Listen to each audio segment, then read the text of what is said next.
It was supposed to be the most glamorous night of the year.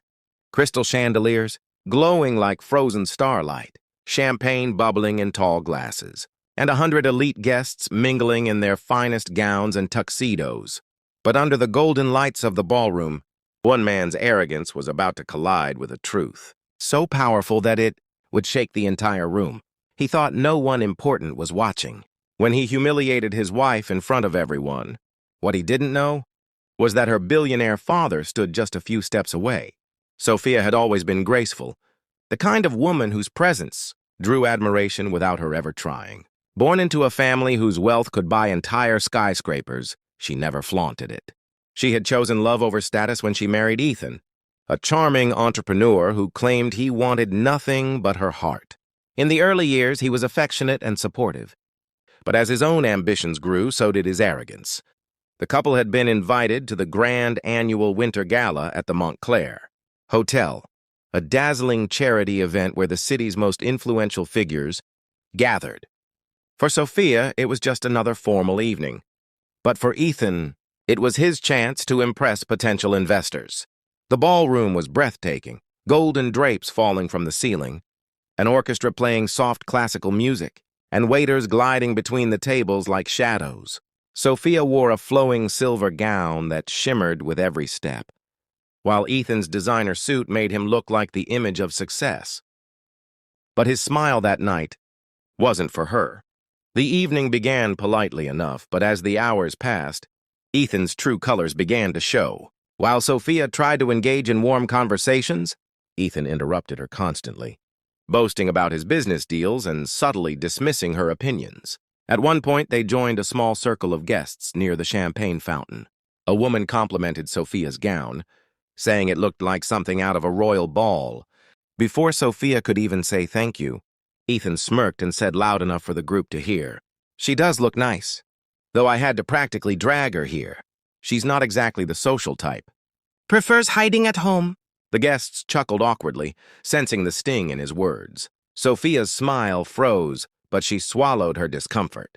She had learned to pick her battles, but it didn't stop there. During dinner, when a wealthy banker asked Sophia about her family, Ethan cut her off again, this time sharper. "She's not used to these kinds of events," he said, raising his wine glass. "You know, her background isn't exactly business-oriented." The words felt like a public slap. Ethan had married into her life of privilege, yet here he was pretending she was beneath this world. Sophia's chest tightened, and her fork rested motionless on her plate. What Ethan didn't realize was that across the room, seated at the head table, a tall, distinguished man had been watching. William Harrington, Sophia's father. Billionaire industrialist, a man whose quiet presence could make seasoned CEOs nervous.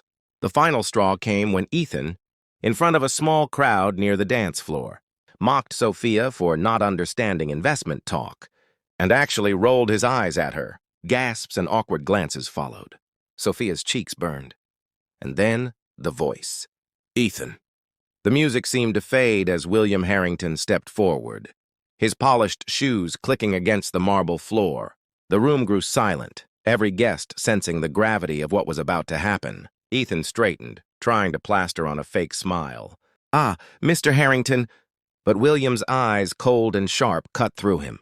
"I've listened to you speak all evening. You've belittled my daughter in public, the very woman who has stood by you since the day you had nothing." His voice carried the weight of a man, used to commanding boardrooms and governments alike. Ethan stammered, "I didn't mean—" "You meant every word," William interrupted. "And every person here knows it." He stepped closer, his towering presence almost suffocating. "Do you know what real power is, Ethan? It's not in impressing strangers. It's in protecting the dignity of the people you claim to love. Tonight you've failed as a husband. And as a man." The silence was absolute. Guests stared. The orchestra sat frozen mid-song. Ethan's face drained of color as William turned to his daughter and offered his arm. "Sophia," he said softly, his voice shifting from steel to warmth. "Come with me."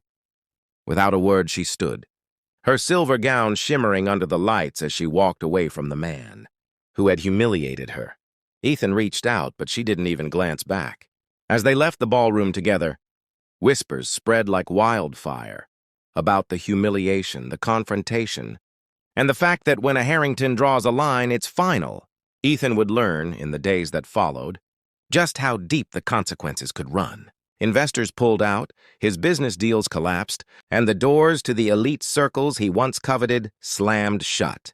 And Sophia? She found freedom in knowing her worth didn't depend on the man beside her, but on the strength she carried within and the family who had always valued her more than any crowd ever could.